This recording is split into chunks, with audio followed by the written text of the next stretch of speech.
Assalamu alaikum, dear viewers, and welcome back to the 34th annual West Coast Jalsa Salana. We are here in the exhibition tent, and I'm joined by none other than Congresswoman Norma Torres. Assalamu alaikum, peace be upon you. Thanks for joining us. Thank you so much, and peace be upon you too. It's my pleasure to be here. Such an honor occasion to be with all of the community you brought together today. Now, we would call you a bit of a Jalsa junkie. You've been to quite a many, not just throughout the years, but many this year alone. So, tell us a little bit about your journey over the last year and a half, where not only did you get to experience multiple Jalsas, but you got to go back to your homeland, back to Guatemala, where we had something special happen. It was absolutely wonderful to be around the community in such a tough year for us in Congress and to be able to visit Guatemala, the country where I was born, and to see the influence of the Ahmadiyya Muslim community there and how much they are doing to uplift and care for people who I didn't even know. I didn't think you knew that we existed in this country, and the need was there. But yet you found them, and you're caring for them as you continue to care for our community here in the Inland Empire. Now, there's a lot of extreme rhetoric out there and how people feel about Muslims. How do you think that rhetoric would change if people got to know the Ahmadiyya Muslim community? It would absolutely change a great deal. I think just looking at the community around here, and I remember coming here the first time that this mosque opened its doors to the entire community right after the election of President Trump, which, it was a really tough time for our community. There was so much hatred and so much intolerance happening. um, the fact that people were able to come together and be peaceful with one another and be able to break bread together, I think that that has really turned things around here for us. And with you being a part of the Ahmadiyya Muslim caucus, what can you tell our viewers about some of the work that you've done on that group? Yeah, the Ahmadiyya Caucus in Congress has been very active in promoting the work of the Ahmadiyya Muslim community, awareness to what is happening in Pakistan with them, and how much more work we need to do to ensure that, someday we all get to go back to Pakistan and see that, a peaceful place for the Ahmadiyya Muslims to be able to call home once again. And you're coming from off of a busy week in Washington. We have the holidays coming up in just a couple of days, and yet you managed to squeeze our Jalsa into your schedule. A lot of people out there were unable to come. So, what message do you have to them to come here as well? Right, right. The message that I have is that this is a great time for me to be here. I did not come alone. I came, with my husband and my son, because I see the Ahmadiyya community as my family, an extension of my family, always welcoming me here. And certainly when I'm not feeling at my best, this is a place that I can come and call home. So thank you for the opportunity to be here with all Oh, of you. you're most welcome anytime. And with the centennial coming up next year, So excited. what are you excited about Yes. for next year? 100 years of the Ahmadiyya Muslim community being in America. Imagine that. And the growth, the expansion, the new mosques that you are continuing to build, and continuing to expand on, love for all and hatred for none. I think, I use that quote quite often in the line of work that I do. Obviously, I'm around a lot of people in the community that from all walks of life, and I think it's important for everyone to celebrate 100 years of a peaceful community extending their love to our community. Now, today's theme was compassion through times of conflict. We're seeing conflict not just in a physical form, but a social form as well. How do we solve for that? Um, I think it's important to talk to each other. The intolerance should not be tolerated. Uh, One of my comments there in the room was about the children being separated and the murderous policies that are causing death to children for health crises that could be avoided by simply providing health care. If we're going to hold children in a detention, in a jail, we should be providing, health care, right? Um, I think some of our audience were a little bit uncomfortable, and they should be uncomfortable because this is actually happening, and we should all stand against, that intolerance of people that are coming to our country seeking asylum. Now we are seeing a lot of intolerance happening in all forms, and it seems like we've deviated from that common religious teaching of love thy neighbor. So how can we really return to that root of loving our neighbors as ourselves?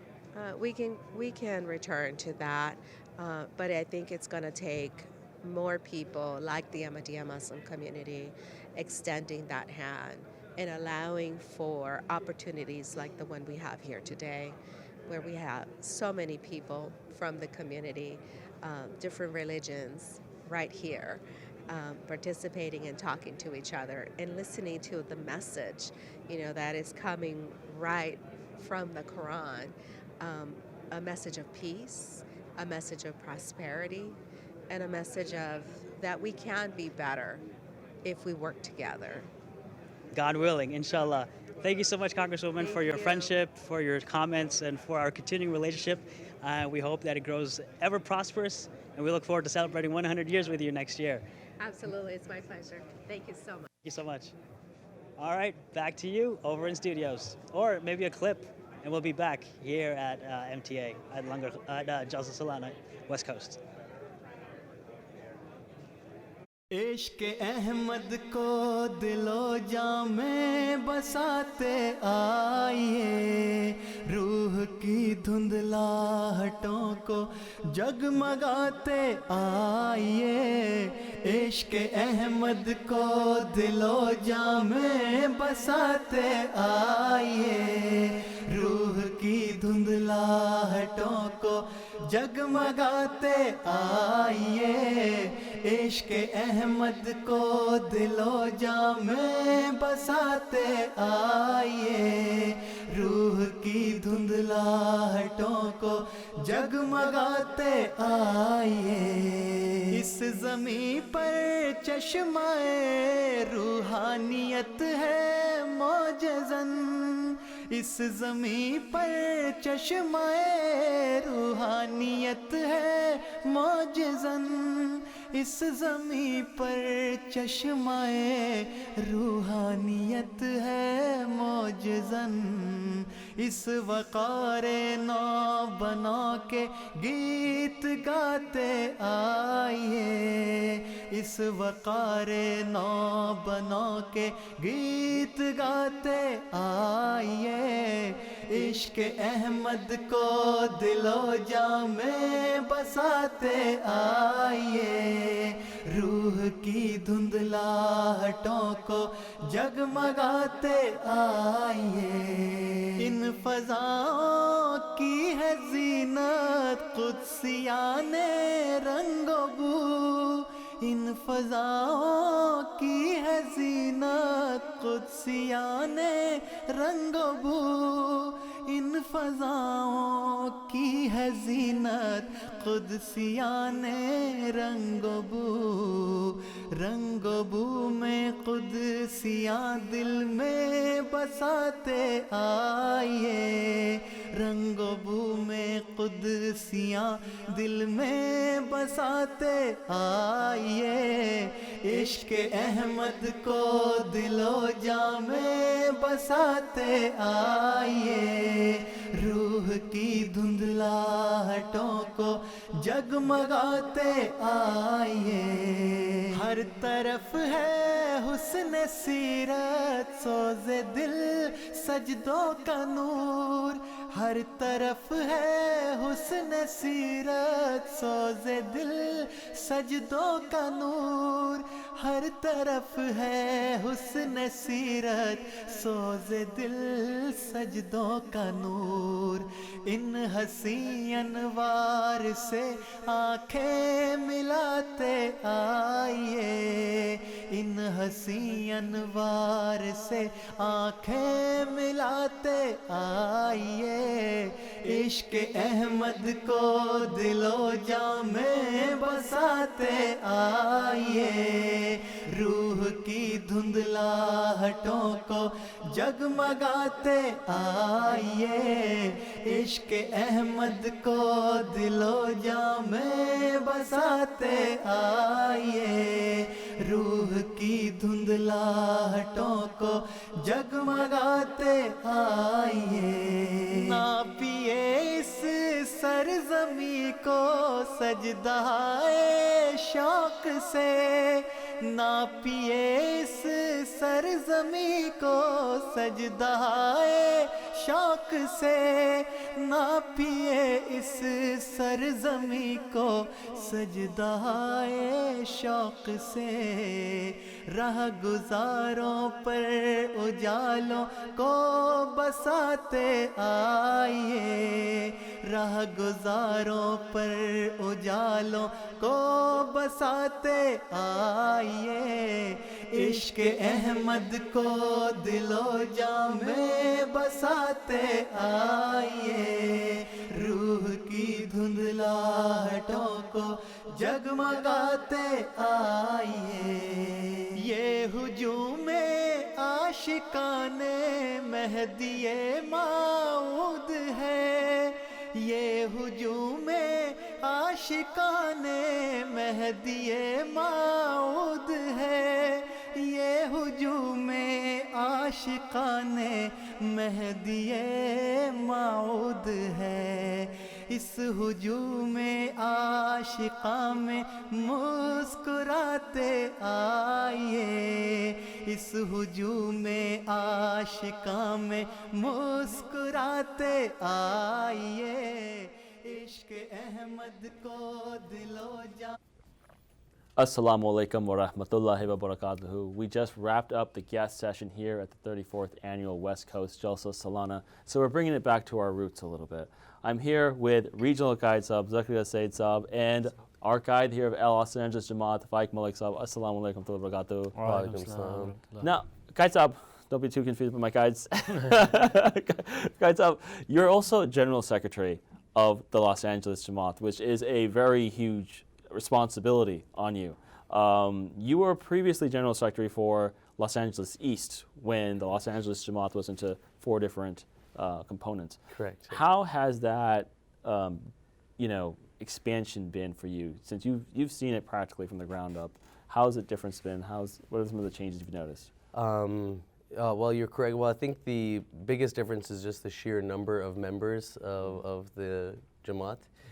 I believe LA East had about 480 total combined members, whereas now with all 4 of the LA Jamaats combined, it's about 1,244.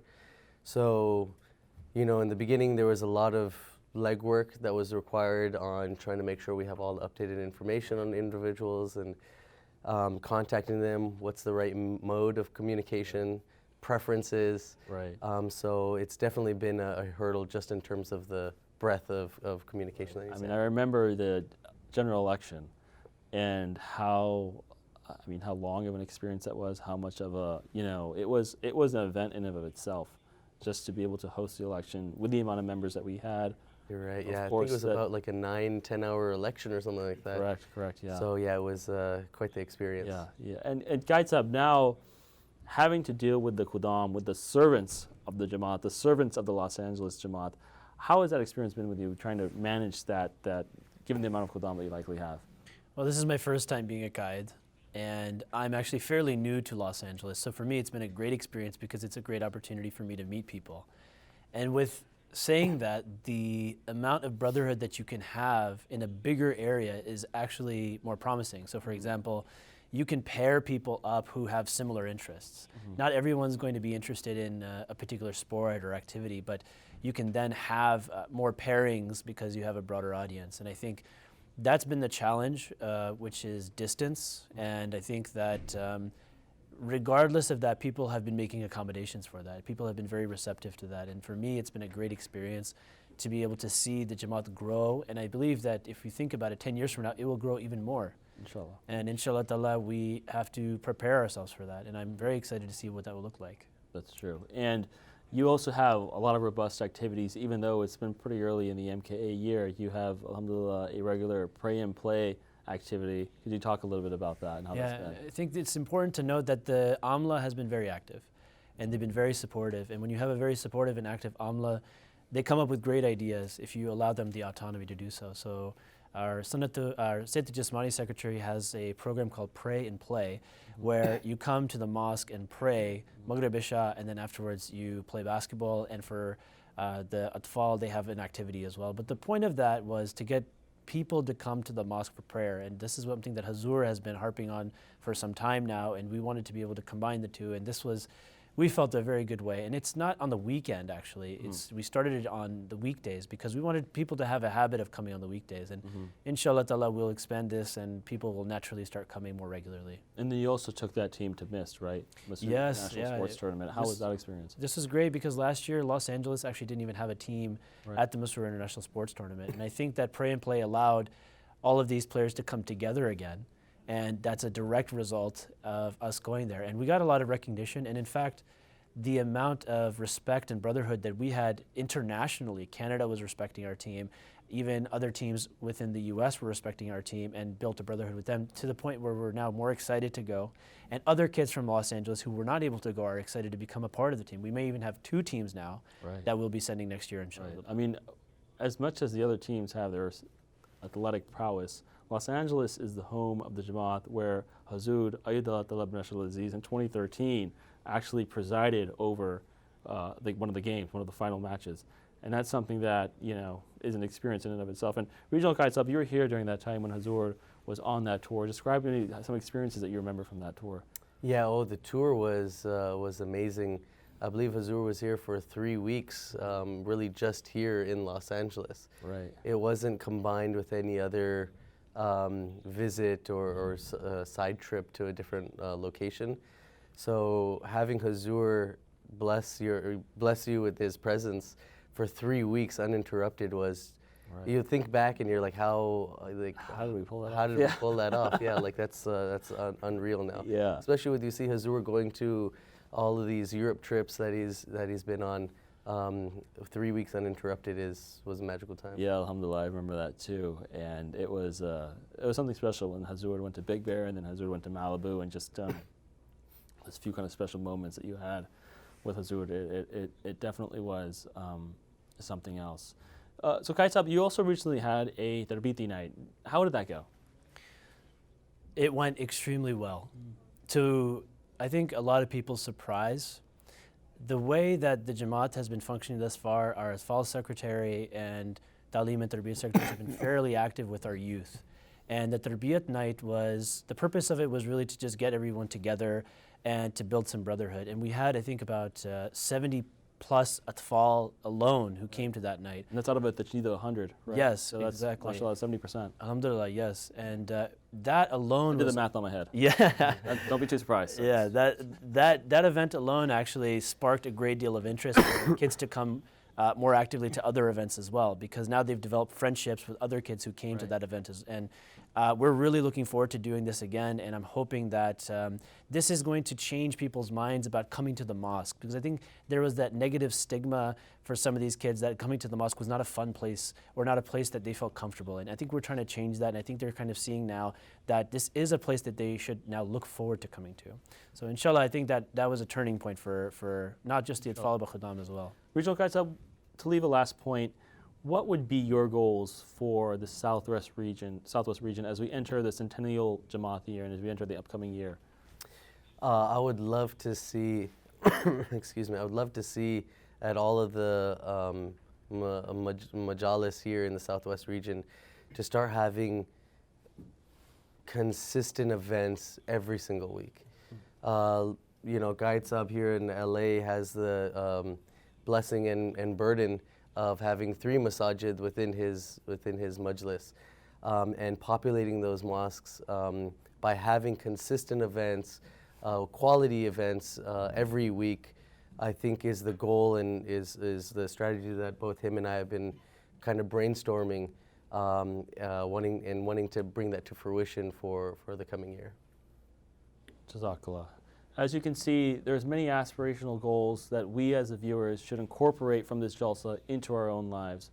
And in order to keep incorporating and inculcating those aspirations and those goals, remember to tune in again to Jalsa Salana tomorrow morning at 9 a.m. for the live stream.